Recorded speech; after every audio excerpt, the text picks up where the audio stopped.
आज हम गीता के अध्याय 2 श्लोक नंबर 18 पर चर्चा कर रहे हैं। ओम अज्ञानतिमिरन्धस्य ज्ञानांजन शलाकया चक्षुर्मिलितं येन तस्मै श्री गुरुर्वे नमः। श्री चैतन्य मनोभीष्टं स्थापितं येन भूतले स्वयं रूपः कदा मह्यं ददाति स्वपदान्तिकम्। वन्देऽहं श्री गुरुवो श्री युतपदकमलं श्री गुरून् वैष्णवांश्च श्री रूपं साग्रजातं सहगण रघुनाथान्वितांस् तम सजीवम साद्वैतम साधुतं परिजन सहितं कृष्ण चैतन्य देवम श्री राधा कृष्ण पादान सहगण ललिता श्री विशाखावांश्च। हे कृष्ण करुणा सिंधो दीनबंधो जगतपते गोपेश गोपिका कांत राधा कांत नमस्तुते। तप्त कांचन गौरांगी राधे बिंदावनेश्वरी वृषभानुसुते देवी प्रणमामि हरिप्रिय। वांछा कल्पतरुभ्यश्च कृपा सिंधुभ्य एव च पतितानां पावनेभ्यो वैष्णवेभ्यो नमो नमः। श्री कृष्ण चैतन्य प्रभु नित्यानंद श्री अद्वैत गदाधर श्रीवासादि गौर भक्तबिंद। हरे कृष्ण कृष्ण कृष्ण हरे हरे, हरे राम राम राम हरे हरे। हरे कृष्ण।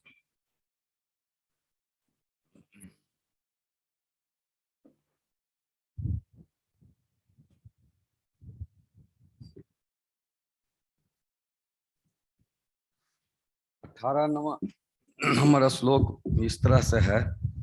अंतमंत इमे देहा नित्य स्योक्ता शरीरिना अनासिना अप्रमेश्य तस्मात् युद्धस्व भारत। इसका शब्दार्थ है अविनाशी अप्रमेय तथा शाश्वत जीव के भौतिक शरीर का अंत अवश्यंभावी है, अतः हे भरतवंशी युद्ध करो। तात्पर्य प्रभुपाद समझा रहे हैं, भौतिक शरीर स्वभाव से नाशवान है, यह तत्क्षण नष्ट हो सकता है और 100 वर्ष बाद भी। यह केवल समय की बात है, इसे अनंत काल तक बनाए रखने की कोई संभावना नहीं है। किंतु आत्मा इतना सूक्ष्म है, इसे शत्रु देख भी नहीं सकता, मारना तो दूर रहा।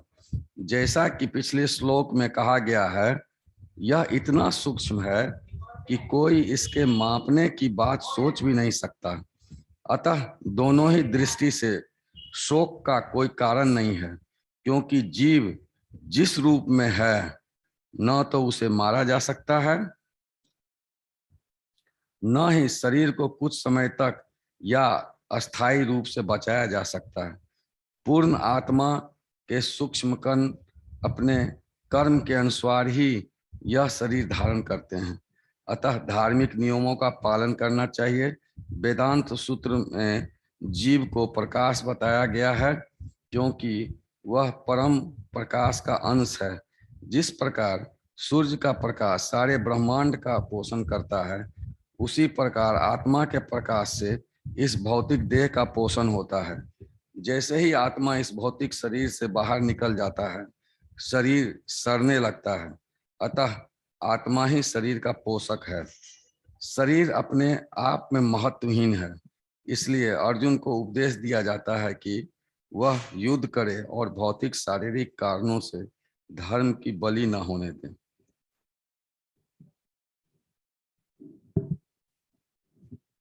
इसमें हम देखते हैं भगवान श्री कृष्ण इस श्लोक में भी आत्मा और शरीर के बारे में चर्चा किए हैं, और इससे आगे कुछ और श्लोक में भी लगभग 20 या 30 श्लोक तक आत्मा और शरीर का ही बात होगा।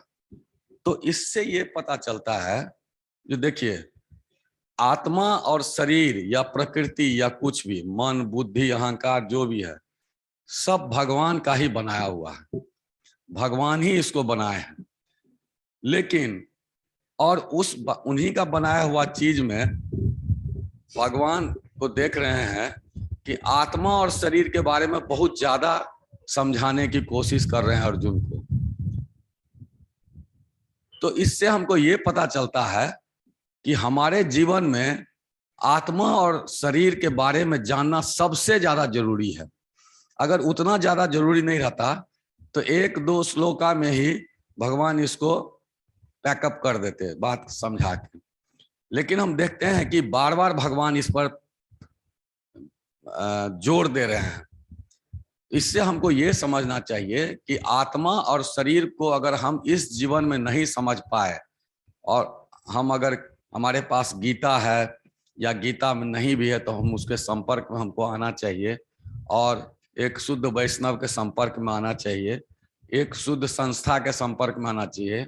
और भगवान की कही हुई बात को अगर हम इस जन्म में नहीं समझे तो हमरे ऐसा बेवकूफ तब कोई नहीं है। क्योंकि इसमें भगवान सब जो भगवान बनाए हैं उसी के बारे में भगवान ही बोल रहे हैं, और इसमें सबसे ज्यादा जोर आत्मा पर दे रहे हैं। तो इसमें कह रहे हैं भगवान, जो शरीर का स्वभाव है नाश होना। शरीर के बारे में तो हम पिछले श्लोक में भी जान रहे हैं, जो प्रतिक्षण नाश हो रहा है, वैसे भी शरीर नाश का होना जरूरी है। शरीर का चाहे वो कभी देखिएगा कोई आदमी कितना अच्छा है, खूब बढ़िया सब कुछ बात उत कर रहा है, और 10 लाख के 20 लाख के गाड़ी पर चल रहा है, 50 लाख के गाड़ी पर चल रहा है, एकाएक एक्सीडेंट हो गया, तत्क्षण उसकी मौत हो गई, तो शरीर का तो नाश हो गया। या कोई ऐसा आदमी है जिसके जीवन में इस तरह की घटना नहीं हुई, तो 100 साल, 125 साल या 110 साल तक भी जिंदा रहता है, लेकिन उसके बाद भी उसकी मृत्यु है, उतना दिन के बाद भी या तुरंत भी। तो शरीर का कोई ठीक नहीं है, आज तुरंत भी उसका नाश हो सकता है या कुछ दिन के बाद भी, लेकिन नाश होना एकदम अति आवश्यक है, और नाश होना एकदम अवश्यम भावी है, इसमें कोई दो मत नहीं है।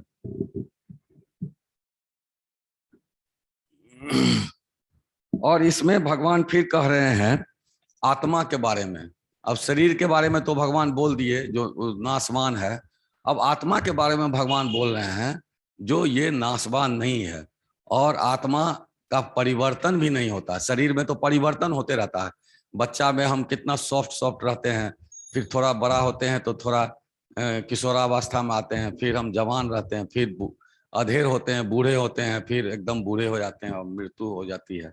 तो शरीर में हम देखते हैं कि हमारा परिवर्तन होते रहता है, लेकिन यही जन्म से लेके मृत्यु तक हमारा शरीर में परिवर्तन हो रहा है, लेकिन आत्मा में कभी परिवर्तन नहीं होता है। आत्मा ये हमसे पहले जिस शरीर में आत्मा था वो जैसे ही था वैसे ही हमारे इस शरीर में भी आत्मा है अभी, और हमारे इस शरीर के बाद दूसरे शरीर में जब आत्मा जाएगी तो उसमें भी आत्मा उसी तरह रहेगी, शरीर का रूप बदल जाएगा, शरीर का संस्कार बदल जाएगा।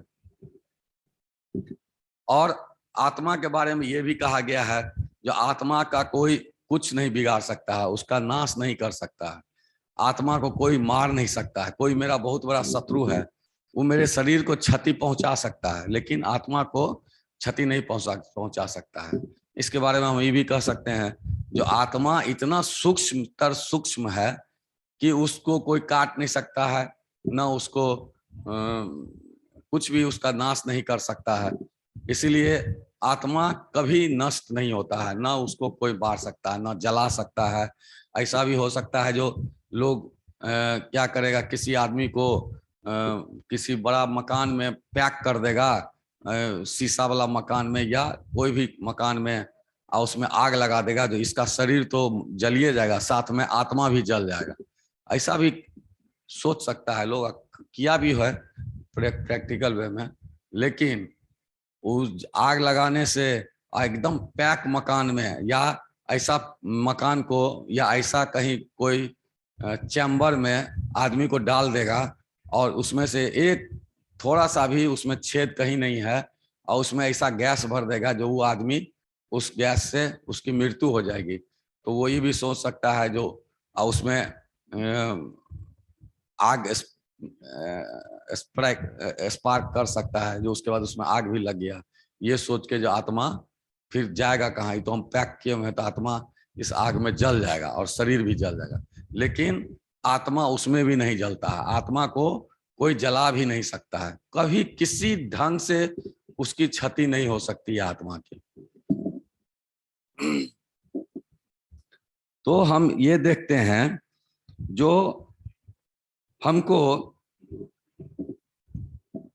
तो इसका मतलब भगवान श्री कृष्ण यही कहते हैं, जो सबसे ज्यादा इंपॉर्टेंस हमको आत्मा पर देना चाहिए, और आत्मा के पोषण के बारे में सोचना चाहिए, और आत्मा के भविष्य के बारे में सोचना चाहिए, और आत्मा के बारे में सोचना चाहिए जो इस आत्मा को परमात्मा से कैसे मिल जाए, हमारी आत्मा परमात्मा के पास कैसे चल जाए। क्योंकि हमारी आत्मा तो परमात्मा से रूठ के, या जो भी कहिए, या मांग के, या रिक्वेस्ट करके, जो हम भी अलग से अपना जीवन जीना चाहते हैं, तो भगवान कहते हैं कोई जरूरी नहीं है रूठ के लड़के ही लोग अलग होता है, प्रेम से भी अपने पिता को कह सकता है जो थोड़ा सा हम आपसे अलग होके अपना जिंदगी अपने हिसाब से जीना चाहते हैं। जैसे वो डायलॉग है ना, वो फिल्म में, जी लो जिंदगी अपनी जिंदगी खुद जी लो अपने मन से, कोई फिल्म का डायलॉग है, इस तरह से हमको याद नहीं आ रहा है। तो गार्जियन भी कहता है ठीक है बेटा बेटी को ब्याह कर देता है, तुम अब हमारे रिस्ट्रिक्शन के अंदर नहीं हो, मेरे नियंत्रण में नहीं हो, अब जी लो जिंदगी अपना मन से, जैसे जीना है जी लो। लेकिन फिर भी जब शादी हो जाती है तो क्या अपने मन से कोई जी लेता है क्या? तब भी 10 गो रिस्ट्रिक्शन रहता है, बहुत आप इधर उधर कीजिएगा तो आपका 10 गो दुश्मने खड़ा हो जाएगा। आप पत्नी के साथ बहुत ज्यादा अगर स्वतंत्र रूप से मौज मस्ती करने लगिएगा तो आपके समाज में आपका 10 गो दुश्मन खड़ा हो जाएगा। फिर आपकी जिंदगी जी लो जिंदगी मौज में, तब पता चलेगा बाबू ये जी वाला नियंत्रण ठीक था, जो पिताजी के साथ माताजी के साथ रहते थे नियंत्रित जिंदगी में। थोड़ा सा भी आप बहुत स्वतंत्रता दिखाइएगा तो भगवान तो भेज दिया आपको, जाओ पृथ्वी पर अपना जैसे मन तैसे जियो। लेकिन जैसे मन तैसे तनी जी के देखिए ना, बिना मतलब का उछल कूद कीजिएगा तो पहले प्रशासन आके दो डंडा दे देगा, जो कहा ऐसे कर रहे हो, पब्लिक प्लेस है, ठीक से रहो, जो करना है घर में जाके करो। या 75 गो है घरे में, आप जाके जो मन में आएगा खूब कीजिएगा। बहुत आदमी सब क्या करता है, घर में बहुत जोर जोर से म्यूजिक बजाता है, तो ठीक है अगर उसका घर ऐसा है जो उसकी आवाज बाहर नहीं जाती है तो ठीक है। लेकिन अगर उसकी आवाज सस्ता हुआ घर में अगर बाहर जाएगा तो 10 गो आदमी लाठी लेके खड़ा हो जाएगा। जो कहा ऐसा इंडिया में थोड़ा कम होगा, लेकिन इंडिया में भी तंग आके आपको बोलिए देगा जो इतना रात तक क्यों हल्ला कर रहे हैं। तो जी लो जिंदगी अपने मन से, कहीं होता है कहीं नहीं होता है। लेकिन भगवान का हम चाहते हैं तो भगवान को कहते हैं कि हम अपने मन से जिंदगी जिएंगे, तो भगवान भेज देते हैं। तो हम यहाँ पर अपने मन से जिंदगी जीने के चक्कर में आ जाते हैं।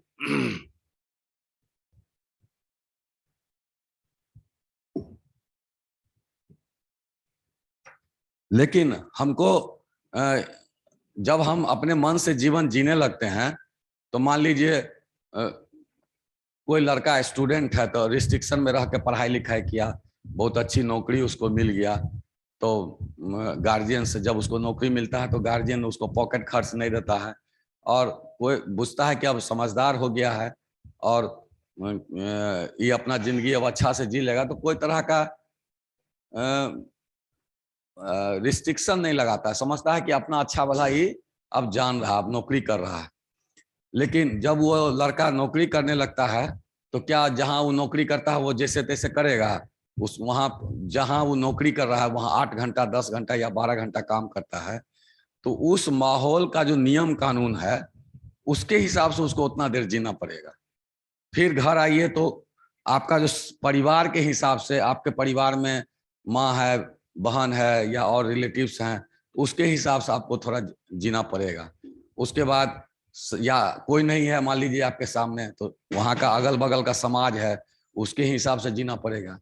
तब फिर लोग को लगता है कि जो हमको स्वतंत्रता कौन सी का मिला। उसके बाद क्या होता है, उसकी शादी हो जाती है। शादी हो जाती है तो वो सोचता है कि अब तो खूब मौज करेंगे, शादी हो गया। अब शादी हो गया तो पता चला थोड़े दिन के बाद क्या, और बीवी का बहुत सा नीड्स है जो कि उसके पिताजी पहले पूरा करते थे, अब वो नीड्स आपको पूरा करना है, क्योंकि आप अपनी पत्नी को अगर थोड़ा सब हैं तो बहुत ज्यादा छूट नहीं दे सकते हैं, मनमौजी की तरह जाएगा जब मन तब ऑफिस शॉपिंग कर लो, ऐसा नहीं। हालांकि बहुत लड़की करती है, वो बात अलग है, लेकिन आप थोड़ा ढंग के हैं तो चाहिएगा कि इस तरह से नहीं हो। तो उसको अगर उतना छूट नहीं दीजिएगा तो उसका सारा भार आपको उठाना पड़ेगा। तो आपको लगेगा कि जो तो क्या है, ऑफिस भी करते हैं, फिर अपना नीड हुआ, माता पिता का नीड हुआ, पत्नी का भी हम ही को पूरा करना पड़ रहा है, तो जिंदगी फिर क्या मजा है जिंदगी में? यही ना, पत्नी के साथ जाके थोड़ा सिनेमा देख लेते हैं, थोड़ा हंसी मजाक कर लेते हैं, पहले किसी लड़की से खुल के बात नहीं कर रहे थे, अब खुल के बात करने का मिल गया मौका, तो यही है जिंदगी, थोड़ा सा जी रहे हैं अपने स्वतंत्रता के साथ। लेकिन फिर लड़की के साथ आप हैं तो फिर उससे बच्चा होगा, तो उसके बाद आपकी स्वतंत्रता खत्म। रात में बच्चा उठ रहा है, उसके बाद उसका एक जो करना है वो कीजिए, उसके बाद बच्चा का देखभाल कीजिए, फिर आप बीमार पड़ रहे हैं, पत्नी बीमार पड़ रही है, बच्चा बीमार पड़ रहा है, उसके बाद आपका जिंदगी अपने मजा से अपने मन से कहाँ जी रहे हैं। तब आपको लगेगा कि जो उसके बाद जैसे जैसे लोग का उम्र बढ़ता है, जिम्मेवारी बढ़ता है, तैसे तैसे ध्यान से अगर वो आत्मचिंतन करे तो लगेगा कि और हम गुलामी के जंजीर में जकड़े ही जा रहे हैं।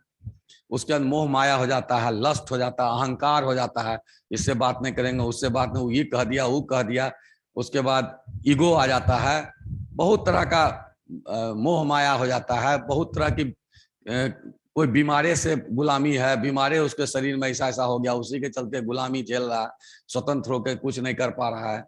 तो अगर वो सही ढंग से, अगर कोई ऐसा तामसी गुण का आदमी होगा तो वो कह सकता है कि अरे ये तो सबके साथ होता है, वो ये बात करके सब चीज झेल के अपना मर जाएगा, तो वो तामसी प्रकार का आदमी हुआ, ज्ञान उसमें नहीं है। अगर रजोगुनी है तो लड़ेगा, संघर्ष करेगा हर चीज से, वो भी कहेगा कि यही जिंदगी है, यही तो जिंदगी है, सबके साथ ऐसा होता है, तो वो लड़ेगा और कहेगा कि हर चीज को हम टैकल करते हैं, हम पैदा लिए हैं संघर्ष करने के लिए, वो ऐसा भी कह सकता है, खूब मेहनत करेगा। लेकिन जो सात्विक आदमी होगा तो वो भी, रजोगुनी भी मेहनत करेगा, तो वो भी सोचता है यही जिंदगी है, यही माने जीवन भर मेरा देह भर जो जिंदगी, देह खत्म बात खत्म। लेकिन जो सात्विक आदमी है उसके पास ज्ञान है, और जो सात्विक आदमी है वो इस तरह हरसट्ठे मेहनत नहीं करता है, आलतू फालतू के लेबर के तरह मेहनत करना सो नहीं करता, उसके पास आध्यात्मिक ज्ञान रहता है। तो वो सोचता है जो बहुत मेहनत करके क्या फायदा, 24 घंटा में हम 5 घंटा मेहनत, 6 घंटा मेहनत करेंगे, जो हमको उससे मिलेगा उसमें रहेंगे, उसके बाद भगवान का नाम लेंगे, और भगवान का नाम लेने के बाद मेरी आत्मा को पोषण मिलेगा। भगवान का नाम लेने से आत्मा का पोषण वही है, हम वही आत्मा के पोषण के बारे में बात कर रहे हैं। आत्मा को जब हम पोषित करेंगे तो आत्मा का पोषण खाने पीने और इस सब से नहीं होता है, ईगो सेटिस्फाई करने से या सब से नहीं होता। आत्मा का पोषण ज्ञान से भी नहीं होता है। आत्मा का पोषण, बहुत बड़ा आप कलाकार हैं या बहुत ज्ञानी है या आपको बहुत वेद पुराण का भी ज्ञान है, खूब रटे हुए हैं, गीता का 700 श्लोक ढाई ढाई बोल देते हैं, लेकिन उस गीता या आध्यात्मिक बुक्स का जो ज्ञान है उसको अपने जीवन में आप नहीं उतार रहे हैं तो अभी आत्मा का पोषण नहीं है। आत्मा का पोषण है तो उस ज्ञान से आप अपने जीवन शैली में उसमें परिवर्तन लाइए। और आत्मा का जो पोषण है, आत्मा की जो संतुष्टि है, वो हरे नाम हरे कृष्ण महामंत्र जप करने से, भगवान का नाम जब लीजिएगा, जब भगवान की सेवा कीजिएगा तो आत्मा पोषित होता है।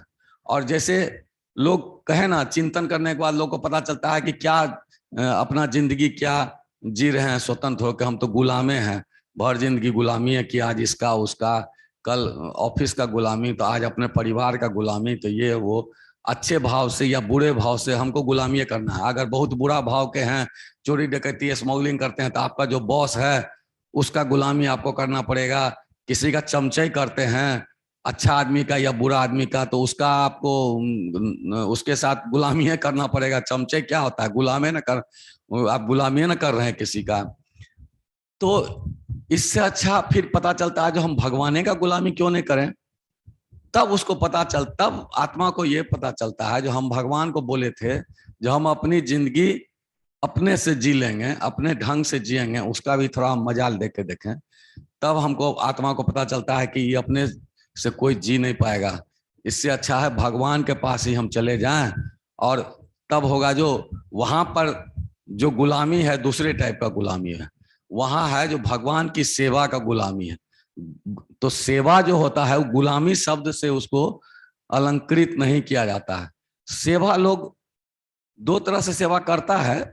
एक तरह है मजबूरी का सेवा, नौकरी करने, जैसे नर्स लोग नौकरी करती है तो उसको सेवा करना मजबूरी है क्योंकि पैसा होता है। लेकिन भगवान की सेवा करना जो है वो नौकरी वाला सेवा नहीं है, मजबूरी वाला सेवा नहीं है। भगवान की सेवा हम करने जा रहे हैं तो अपनी स्वेच्छा से जा रहे हैं, क्योंकि हम दर दर भटक के देख लिए, कहीं हमको स्वतंत्रता हमको नहीं मिला। तो हम फिर भगवान के पास जो जा रहे हैं तो अपने मन से ही न जा रहे हैं, अपने मन से आए थे और अपने मन से जा रहे हैं। और वहां क्या सेवा करना है, तो भगवान का खाली सेवा करना है, और दूसरे दूसरे का तो सेवा नहीं न करना है। और जब हम भगवान के सेवा में लग गए तो सबसे बड़ा बात जो है, जो हम जन्म मृत्यु के चक्कर से हम बच गए, जन्म मृत्यु का चक्कर से हमारी छुटकारा हम पा गए। और हमको ज्ञान है जो 24 लाख योनि होता है, तो हमको तो ये लगता है कि अगला योनि किस में होगा, कुत्ता बिलाए कुछ भी हो सकते हैं। तो इसका डर अगर हमको है तो हम सोचेंगे कि उस तरह का जिंदगी हमको नहीं मिलना चाहिए। तो इससे बचने के लिए हमको आत्मा पर ध्यान देना पड़ेगा, हमको इस शरीर पर ध्यान नहीं देना पड़ेगा।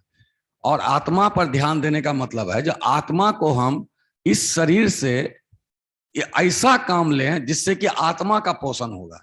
जैसे इस शरीर से हम भजन कीर्तन करते, हरे कृष्ण, ये भी हाथ मेरा जो है भौतिक है, और हरे कृष्ण करके ताली बजा रहा है, ये मेरा जो लफ्ज है या जीव है, इससे भगवान का नाम निकल रहा है। हम नाच रहे हैं, गा रहे हैं, किसी के साथ संगत कर रहे हैं, वैष्णव लोगों के साथ, और अच्छी अच्छी बात समझ रहे हैं, भजन कीर्तन कर रहे हैं, और भगवान की सेवा कर रहे हैं। लड्डू गोपाल जी का या निताई गौर का हम क्या कहते हैं सेवा करते हैं, या राधे कृष्ण का सेवा करते हैं, या महाप्रभु का सेवा करते हैं, कुछ भी करते हैं, या उनकी किताब पढ़ते हैं। तो ये पढ़ते हैं क्या, हम अपने इस भौतिक शरीर से, इससे हम आंख नाक कान हाथ पैर और हमारा शरीर सब लग रहा है भगवान के लिए। तो भगवान के लिए जब हम लग रहे हैं, जैसे अम्बरीश, राजा अम्बरीश ने किया, अपना सारा शरीर अपना 24 घंटा भगवान में लगाना शुरू कर दिए, सब चीज छोड़ के, राजकाज सब छोड़ के। थोड़ा बहुत एक दो रोटी खाते थे, वो भी ज्यादा नहीं खाते थे।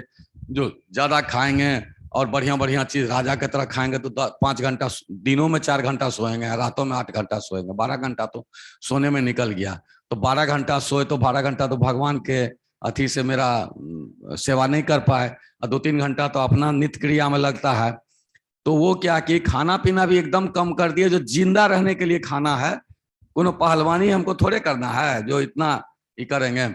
और भगवत भजन में लग गए। और जब आप भगवत भजन में लग जाइएगा तो आत्मा को पोषण मिलता है, और आत्मा को जब ये पोषण मिलता है तो आप कहिए कि आत्मा में शक्ति, एक तरह से कहिए, हालांकि आत्मा में तो अपना शक्ति है, लेकिन आप इस तरह से कीजिएगा तो आत्मा में एक तरह का नया ऊर्जा आत्मा को मिलेगा, और वो आत्मा तब ऊपर के तरफ जाएगा, ऊपर के तरफ माने भगवान के तरफ जाएगा।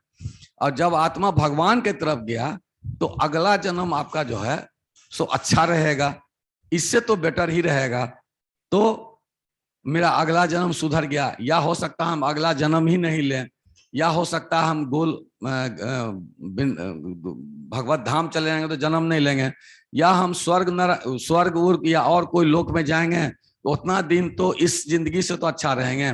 या मान लीजिए स्वर्ग में नहीं भी गए तो भगवान का नाम लेने से जो जिस परिस्थिति में ये जीवन आप जी रहे हैं उससे बेटर जीवन में आप अगर वैसा परिवार में चले गए तो उससे बेटर वाला जिंदगी जी रहे हैं, तो कहीं कोई घाटा नहीं है। लेकिन तत्काल हमको थोड़ा त्याग करने की आवश्यकता है। अपने जी पर, अपने मन पर, अपने शरीर की इंद्रियों पर को त्याग करना, तपस्या करना सिखाना पड़ेगा शरीर को। तो ये शरीर जब नाशवान है तो इससे हम ऐसा काम क्यों नहीं कर लें। जब ये शरीर आज मर सकता है, एक क्षण के बाद ही लोग मर सकता है, या 100 साल के बाद ही मर सकता है, तो जितना जितना अधिक से अधिक है अपना काम करते हुए भगवान का नाम लेना चाहिए। भगवान के तरह भगवान के सेवा को केंद्र में रख के सब कुछ करना चाहिए। जैसे नौकरी कर रहे हैं तो हम आते समय सोचेंगे कि जो भगवान को भोग लगाने के लिए नया सब्जी आया है, तो चलो भाई इस सब्जी का क्या दाम है, तो 400 रुपये किलो है। तो मन में सोचेंगे कि इतना तो पैसा नहीं है, 10 ग्राम खरीद लेते हैं और भगवान को तनी नया सब्जी है, एक दिन अभी एक दिन भगवान को भोग लगा देंगे। तो उसमें मान लीजिए 40 रुपया आपको लगा, या जो भी है, तो आप भगवान को भोग लगाए, इससे संतुष्टि मिला। जो हम जो आज कमाई किए हैं या भगवान जो हमको नौकरी दिए हैं, उससे भगवान का तो यहो सेवा होने गया। उसके बाद फिर हम 2 महीना नहीं वो सब्जी खरीदेंगे, क्योंकि तुरंत नया आया था तो भगवान के लिए किए। अब 2 महीना के बाद फिर वो सस्ता हुआ तो हम फिर ही करेंगे। ये भी सेवा हुआ। या दिन भर हम व्यस्त हैं काम में, अपने ऑफिस के काम में, शाम में आए तो सोच रहे हैं कि जो भगवान के लिए क्या करें, नया मिठाई है तो मिठाई ले जाते हैं, या कल भगवान को कोई फ्रूट्स चढ़ाएंगे तो फ्रूट ले लेते हैं। ये अगर आप चिंता भी कर लिए भगवान के लिए तो ये भी सेवा हो गया। तो हम भगवान को केंद्र में रख के हम कोई भी अपना दिनचर्या वाला काम करेंगे, अपने जीवन यापन करने के लिए या परिवार के यापन के लिए हम काम करते हैं, तो वो भगवान के सेवा है। इससे आत्मा को पोषण मिलता है और वो आत्मा भगवान के पास जाने के लिए उद्यत होगा। और आत्म साक्षात्कार इसी को कहते हैं। तो हम इस शरीर से वही काम क्यों नहीं लें। तो भगवान यही कहते हैं, तुमको इस शरीर से ऐसा काम करना है जो आत्मा को संतुष्टि मिले।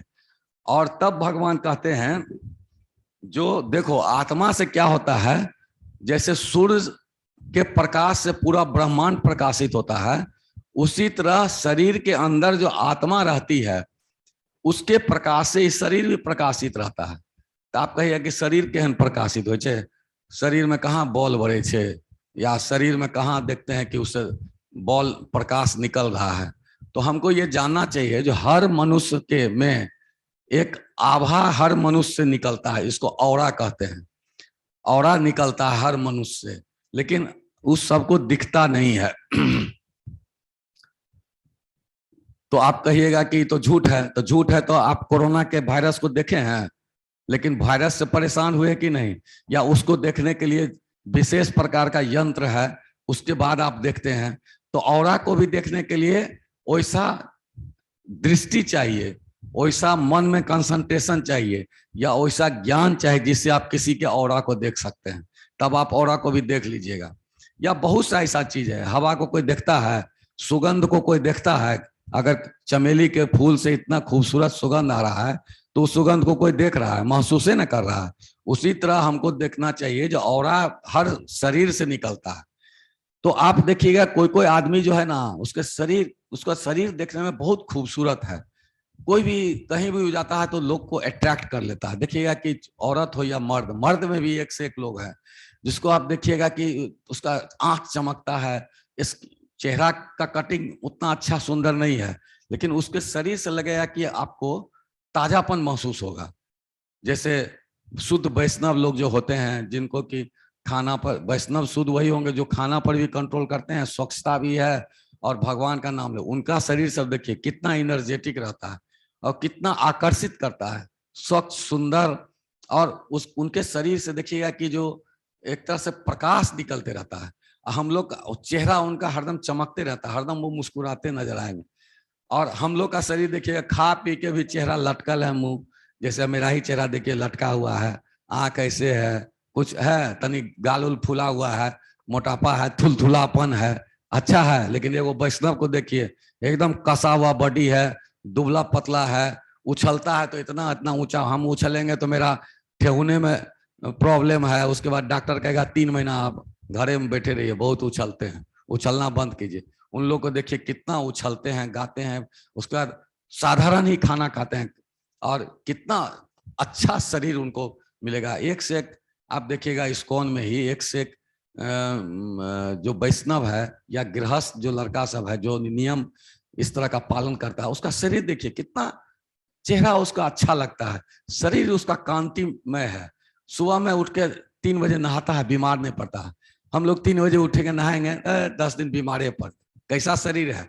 जबकि उससे बेसी पैसा हम कमाते हैं, 2 लाख रुपया महीना कमाते हैं, उससे अच्छा खाना खाते हैं। जितना अच्छा खाना खाइएगा उतना अच्छा रोग पकड़ेगा। तो औरों कहेगा कि भोरे उठ के मत नहाइए, उठिए नहीं पाइएगा। तो जब नहाइए तो गर्म पानी से नहाइए, नहीं तो देह में दर्द हो जाएगा। उठिएगा तो हरे कृष्णा, उठ रहे हैं बैठ रहे हैं तो लेकिन पैसा तो बहुत है आपको। और उन लोग को देखिए 2 पैसा एकदम सारा सब्जी खाएगा, सादा खाना खाएगा, उछल कूद करता है, एकदम फुर्ती रहता है। तो वो आभा है, चमक, इसका मतलब है उसका शरीर चमक रहा है। हम कह सकते हैं उसका शरीर में ऐसा रोशनी निकल रहा है जो किसी को वो आकर्षित करता है। तो इसी से ये पता चलता है, जो हम मोटे भौतिक आंख से देखते हैं तो हमको पता चलता है जो शरीर में प्रकाश आत्मा के कारण होता है। लेकिन आध्यात्मिक दृष्टि से आप देखिएगा तो देखिएगा कि जो आदमी बहुत भगवान का सेवा करता है उसका आत्मा बहुत ज्यादा प्रकाश डालता है। इसका मतलब है जैसे कोई लाइट के शीशा के ऊपर धूल जम जाता है तो उसका लाइट कम हो जाता है, या बादल आने से सूरज का रोशनी कम हो जाता है, लेकिन फिर बादल हटता है तो रोशनी उतनी प्रखर हो जाती है। उसी तरह आत्मा, जो आदमी खूब भजन कीर्तन करता है, भगवान का सेवा करता है, भगवान का नाम लेता है, वैष्णवों का संग करता है और अपना काम भी करता है, देखिएगा वो हरदम मस्त रहता। कोई भी जिंदगी में कितना भी प्रॉब्लम आता है वो मुस्कुराते रहता है, सोचता है कि भगवान हमको पार लगा देंगे। और भगवान का भरोसा जब आप कीजिएगा तो आपको बहुत चिंता नहीं रहेगा, चेहरा पर इस तरह का सिकन नहीं आएगा, आंख के नीचे क्या कहते हैं ये काला काला धब्बा नहीं आएगा, गाल फुलल है, आंख काला है। इसका मतलब क्या, बहुत स्ट्रेस में रह रहे हैं आप। तो उन लोग को देखिएगा ऐसा नहीं है, वो अपना काम करते हैं, भगवान का नाम लेते हैं। जो प्रॉब्लम आएगा वो प्रॉब्लम अगर में सब सॉल्व हुआ तो समझिए बहुत अच्छा है, सॉल्व अगर नहीं होता है तो वो सोचता है कि पिछले जन्म का मेरा कर्म है खराब जो इस जन्म में हम भोग रहे हैं, उसके ये जब आप सोच लीजिएगा तो फिर आप चिंता मुक्त हो जाएगा। ये ज्ञान कहाँ से आता है, तो गीता से आता है। भगवान ये ज्ञान दिए हैं जीवन के मैनुअल में। तो इस तरह से अगर आप सोच रखिएगा पॉजिटिव तो आप फिर मस्त रहिएगा। किसी से तब आपको क्या है, किसी से बहुत मोह नहीं रहेगा, बेटा बेटी वाइफ सबके साथ आप निर्वाह जीवन कीजिएगा, सबके साथ रिलेशन निभाइएगा, सबको आपका जो कर्तव्य है सबके साथ निभा रहे हैं। लेकिन आपके परिश्रम या प्रयत्न करने के बाद भी आपका कुछ गड़बड़ा जाता है, किसी का बेटा मर जाता है, किसी का बाल बच्चा बीमार पड़ जाता है, या हम अपने बीमार पड़ जाते हैं, कुछ होते हैं। इतना होने के बाद भी तो हमको ये समझना चाहिए पिछले जन्म का मेरा पाप कट रहा है, पिछला जन्म का ये हमारे द्वारा किया हुआ पाप है, इसलिए हम भुगत रहे हैं। तो आप फिर चिंता मुक्त हो जाएगा। उसके बाद भगवान कीजिएगा, उसको देखिएगा कि भगवान जहां आपको 2.5 लाख रुपया ऑपरेशन में लगेगा वहां पता चलेगा 25,000 में आपका सलटा गया काम, तो आपका बेड़ा पार हो जाएगा।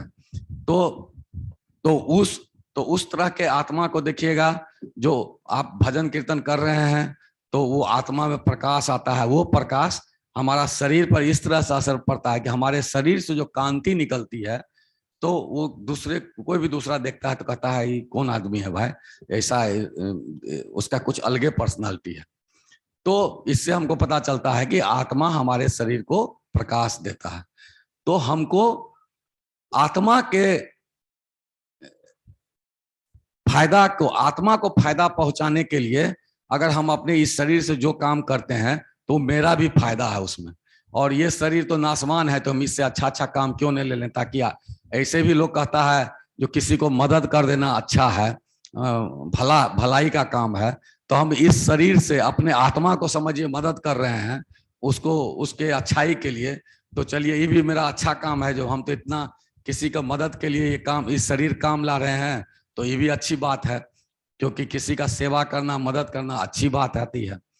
तो वही अर्जुन को भगवान कहते हैं जो ये तो नासवान है, और नासवान है तो तुमको इस इन लोगों का वध करने में कोई दिक्कत नहीं है। अगर तुम वध करोगे तो इसकी आत्मा को इससे अच्छा पोजीशन मिलेगा, और तुम्हारी आत्मा को भी, चूंकि तुम धर्म के लिए लड़ रहे हो, तो तुम्हारी आत्मा को भी अच्छा पोषण मिलेगा, तुम्हारा आत्मा का भी कल्याण होगा, दोनों का कल्याण हो रहा है। इसीलिए इस तरह का रिलेशन है तो फलना है चिलना है, मोह माया और भौतिक रिलेशन और भौतिक शरीर के चक्कर में तुम ऐसा काम नहीं करो जो धर्म के लिए अनुचित है, धर्म के स्थापना के लिए अनुचित है। ऐसा काम तुमको नहीं करना चाहिए। और धर्म के लिए या भगवान के भक्त की रक्षा करने के लिए जो हो सके तुमको करना चाहिए। और तुम चूंकि क्षत्रिय हो, तुम अगर ब्राह्मण पेशे से होते या वैश्य या शूद्र पेशे से होते तो हम तुमको ऐसा नहीं करने। हो सकता है अर्जुन कह सकता है, जो आप कहते हैं कि जो शरीर नाशवान है तो उसका तुम नहीं उसको कुछ करोगे तो यो वो मर जाएगा, तो हम अर्जुन भी ये बात कह सकता है, जो हम उसको वो आदमी जो अधर्म के साथ खड़ा है हम उसको नहीं वध करेंगे तभी तो वो मरिए जाएगा। अर्जुन ये बात वही भगवान को रिटर्न में कह सकता है, वैसे भी तो मरिए जाएगा तो हम काहे उसको मारें। लेकिन नहीं, यहाँ कर्तव्य बहुत बड़ा चीज है। भगवान उसको क्षत्रिय कुल में जन्म दिए हैं, और वैसा क्षत्रिय जो कि बहुत बड़े परिवार से बिलोंग करता है, उसका कर्तव्य है जो अपने जीवन काल में वो धर्म की रक्षा करे, भगवान के भक्तों की रक्षा करे, ये उसका कर्तव्य है। इसलिए उसको भगवान ये बात कह रहे हैं। अगर वो अपना कर्तव्य नहीं निभाएगा, सोचेगा कि छोड़ो वो तो अपने मर जाएगा चाहे जो हो जाए। अगर किसी पुलिस का ड्यूटी है जो चोरी करना से रोकने का किसी को, तो पुलिस कहेगा अरे हम चोरवा को नहीं पकड़ेंगे, तो रोज ही चोरी करे तो कोनो न कोनो दिन कोई पुलिस पकड़िए लेगा, हम कथीले इसके पीछे दौड़े। तो ये आपका ड्यूटी है, आपको तनख्वाह कौन सी का मिलता है, आप तत्काल जो देखे हैं उसको रोकिएगा ना। रोकना, खराब काम को रोकने के लिए आपको तनख्वाह मिलता है। उसी तरह क्षत्रिय का धर्म है, जो अगर क्षत्रिय के सामने में अधर्म हो रहा है तो उसको तुरंत उसको रोकना काम है, उसका तुरंत वध करना उसका काम है। वो क्षत्रिय है इसलिए, नहीं तो दूसरा धर्म ब्राह्मण रहता तो फिर उसकी जिम्मेवारी उस तरह नहीं होती। चूंकि वो क्षत्रिय है उसकी जिम्मेवारी बनती है। अगर वो अपना जिम्मेवारी से मुकरता है तो बहुत बड़ा पाप करता है, तो उसको नरक में भी गुंजाइश नहीं है। तो भगवान कह रहे हैं तुम्हारा जो कर्तव्य करो और धर्म की रक्षा करो। इसमें हम इतना ही बोल पा रहे हैं, इससे ज्यादा हम नहीं बोल पा रहे हैं, इससे समझ में उससे ज्यादा हमको नहीं आ रहा है। जो गलती सलती हो उसके लिए माफी चाहते हैं। कोई प्रश्न है तो प्रश्न कर सकते हैं।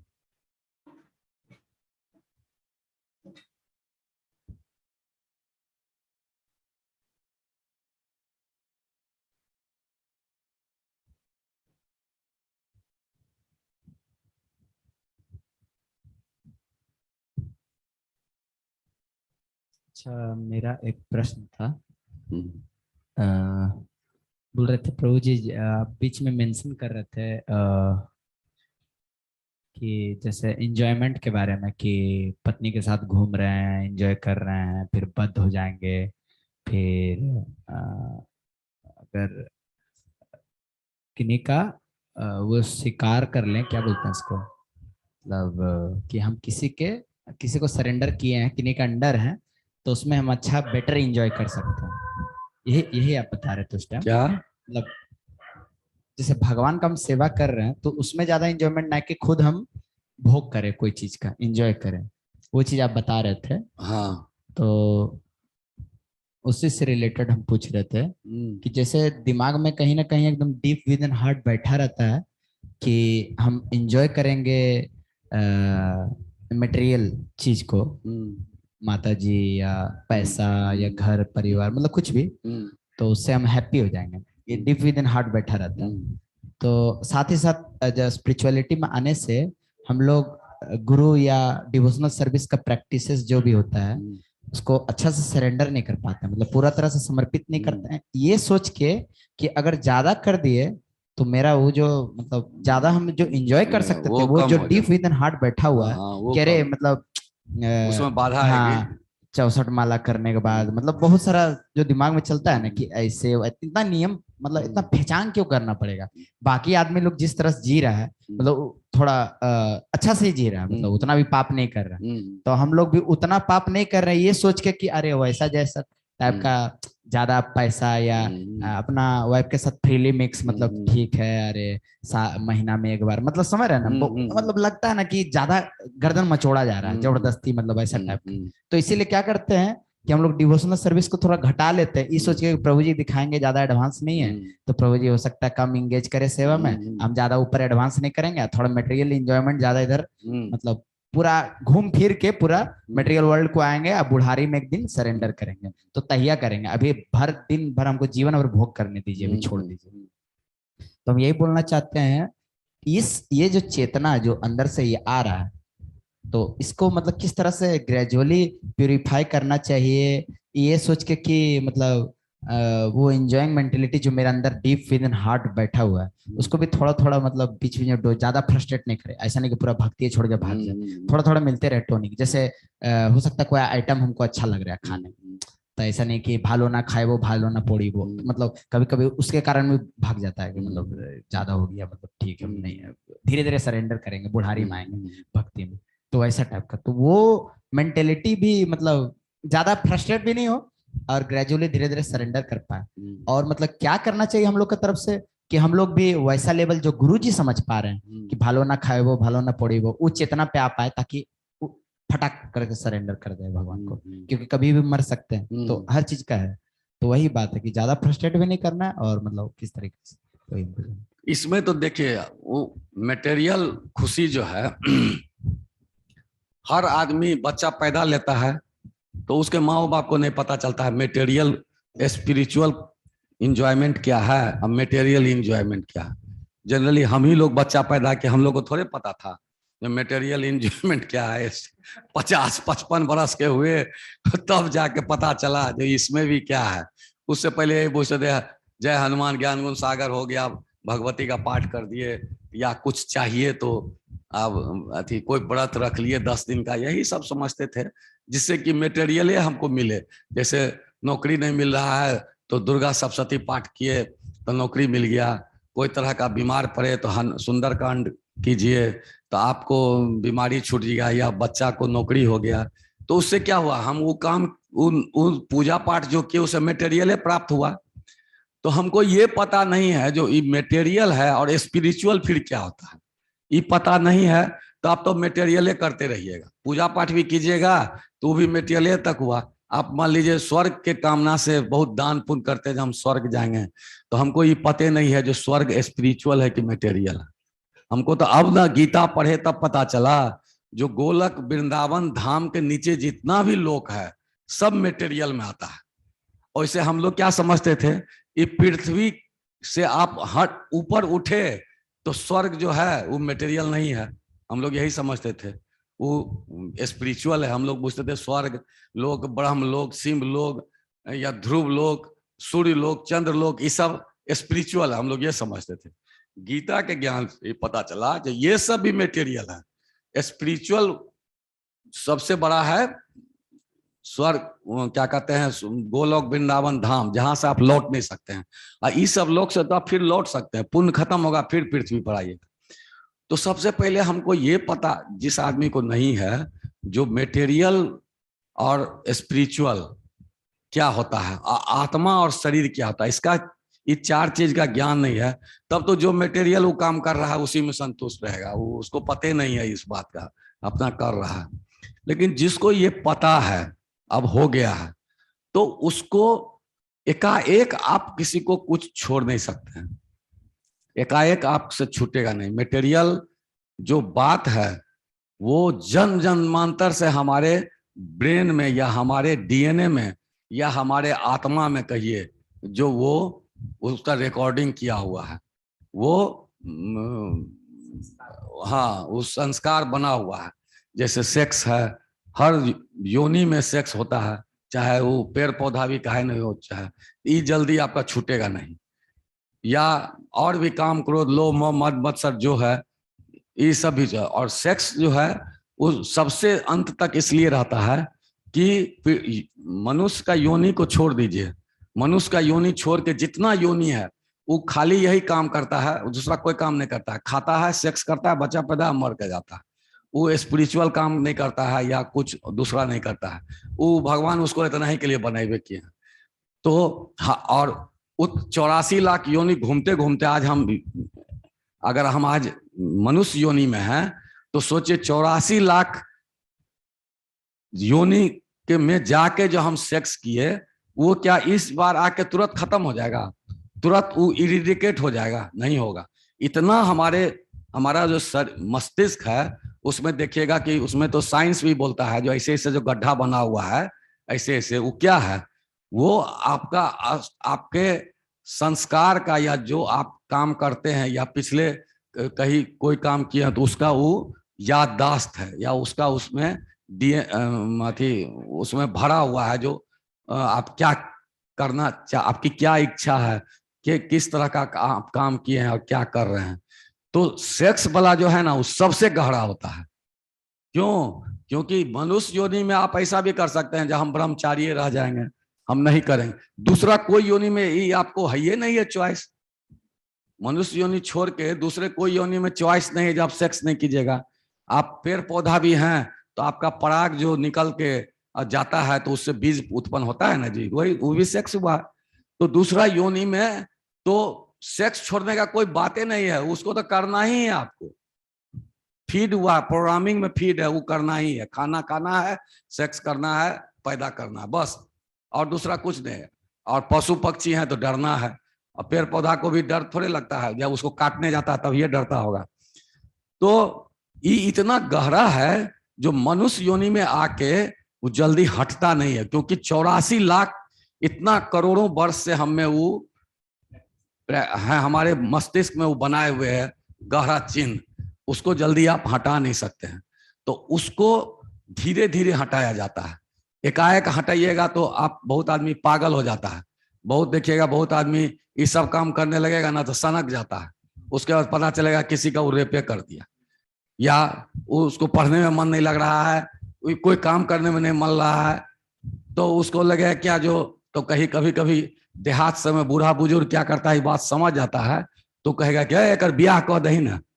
वो क्या है, संभ्रांत भाषा में बोल रहा है, एक ब्याह कह दे सब ठीक हो जाते। संभ्रांत भाषा हुआ, नहीं तो गलत भाषा में बहुत कुछ बोल सकता है। तो इसका मतलब वो बूढ़ा पढ़ा लिखा नहीं है, लेकिन इतना जरूर समझता है जो इसको इस तरह का भी प्रॉब्लम हो सकता है, जो कि बता नहीं रहा। बहुत औरत को देखिएगा देहात समय जो भूत उत कहता है, कहेगी हमको भूत लग गया तो ये है वो है। उसको बहुत औरत का क्या होता है, जो अगर उसका हस्बैंड नहीं है साथ में तो इस तरह का प्रॉब्लम उसके साथ भी होता है, और उसको बहुत तरह का रिस्ट्रिक्शन है, तो वो कहेगी हमको भूत लग गया तो बीमार पड़ गया, उसको मतलब घूमने फिरने का मन करता है उसको। तो वही औरत सब कभी कभी ओझा गुनी के चक्कर में फंस जाती है। तो ये ऐसा चीज है जल्दी हटने वाला नहीं है। इसको हटाया जा सकता है जो आप शादी कर लीजिए और नियमित जिंदगी जिए, और धीरे धीरे भगवान का नाम लीजिए। धीरे धीरे आप गृहस्थ जीवन पालते हुए 1-2 बच्चा पैदा करते हुए भी आप देखिएगा, जो अगर आपकी इच्छा है इसको छोड़ने का, तो आप देखिए कि 45 वर्ष तक आके आपका ये उससे मन उठ जाएगा। और नहीं अगर इसमें है तो 60-70 वर्ष तक भी लोग दवाई खा खा के इसी पीछे लगा रहता है, लाखों लाख का दवाई खाएगा, बुढ़वा से बुढ़वा आदमी इसी के पीछे पड़ा रहता है। तो ऐसा है। तो अब है मस्तिष्क के इसको हटाना कैसा है, तो इसके लिए मंत्र जाप करना। हरे कृष्णा महामंत्र ऐसा है जिसको आप जाप करते हैं बोल बोल के, तो बहुत कंसंट्रेट होकर जाप कीजिएगा। हरे कृष्ण कृष्ण कृष्ण हरे हरे, हरे राम राम राम हरे हरे। एकदम गौर से शुद्ध शुद्ध शब्द में अगर जाप कर रहे हैं तो आपके बोली से, आवाज से क्या होता है, हमारे शरीर का 18% एनर्जी हम गंवाते हैं, आवाज निकालते हैं कोई तरह का आवाज।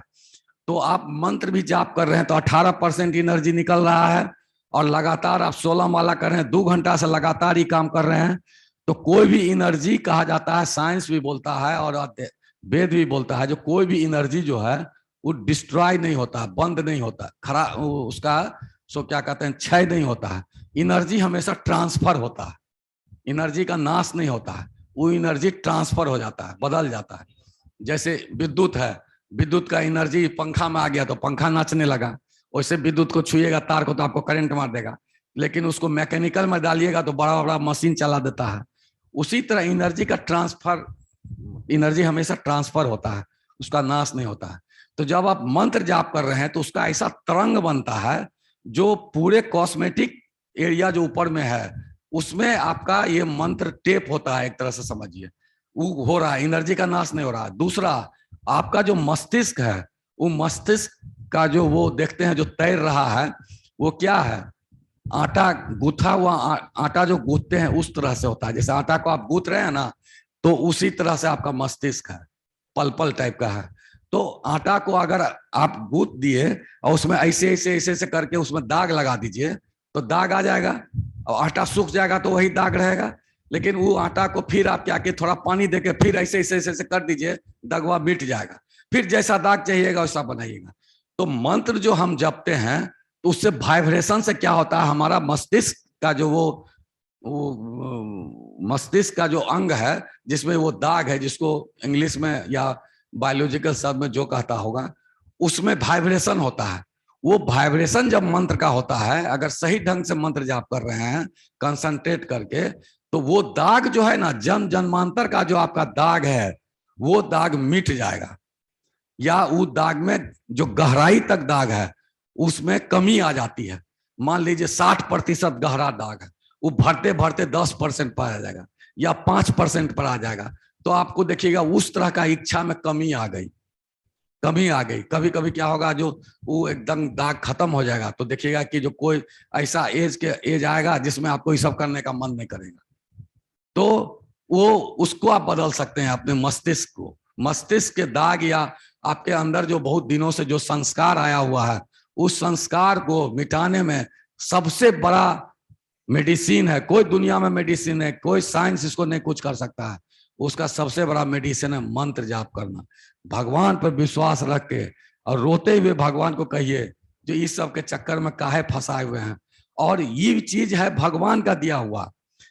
सेक्स है, जो काम क्रोध लोभ मोह जो भी है, सब भगवान में वो गुण है, परमात्मा में वो सारा गुण है, और उन्हीं का अंश हम आत्मा है, तो वो सब गुण हम में आएगा ही, निश्चित रूप से आएगा, और वो सब गुण भगवान ही बनाए हुए हैं।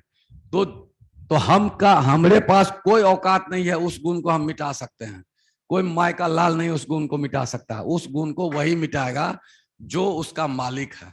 तो भगवान जो बनाए हैं, भगवान उसके मालिक है। और भगवान का मंत्र जब आप जाप कीजिए तो भगवान से आप कहिएगा रोके जो हमको इस सब से आप दूर कीजिए, हम अगला जन्म इनकारनेशन या हम रीबर्थ लेना नहीं चाहते हैं। तो भगवान को आप रो रो के कहिएगा, खूब मंत्र जाप कीजिएगा, तो भगवान, चूंकि वो सब चीज भगवान का बनाया हुआ, तो भगवान आपको ऐसा व्यवस्था लगाएं कि आप में वो इच्छाएं कम होने लगेगी। उसमें मंत्र जाप बहुत जरूरी है। मंत्र जाप को भौतिक रूप से समझाने के लिए हम बताए हैं, जो सही है, गलत नहीं है। जो मस्तिष्क में जो वो दाग ऐसे ऐसे ऐसे करके बना हुआ है उसको मिटा, उसी में आपका संस्कार रिकॉर्डेड है। उस संस्कार को मिटाने के लिए उसको मिटाने के लिए आपको मंत्र जाप करना है। जैसे रबर से कोई चीज मिटा देते हैं ना, उसी तरह मंत्र जाप करिएगा तो रबर से आपका मस्तिष्क के संस्कार मिट जाएगा, और भगवान का आप आह्वान कीजिएगा तो भगवान उसको सहायता करेंगे मिटाने का, तब आपकी वो सब इच्छाएं कम हो जाएंगी या बंद भी हो सकती है, तब आपका उद्धार हो जाएगा। थैंक यू प्रभु जी, हरि बोल। अच्छा सब समझाया कि एक्चुअली मंत्र जाप करने से ही ठीक हो सकता है।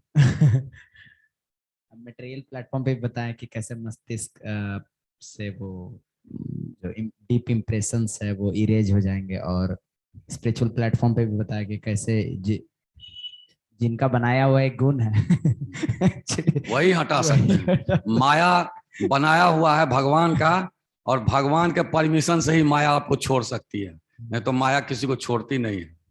वो भगवान का बात मानती है, दूसरे किसी का बात नहीं मानती। हरे कृष्णा, बहुत अच्छा समझा। और किन्हीं का कोई प्रश्न है?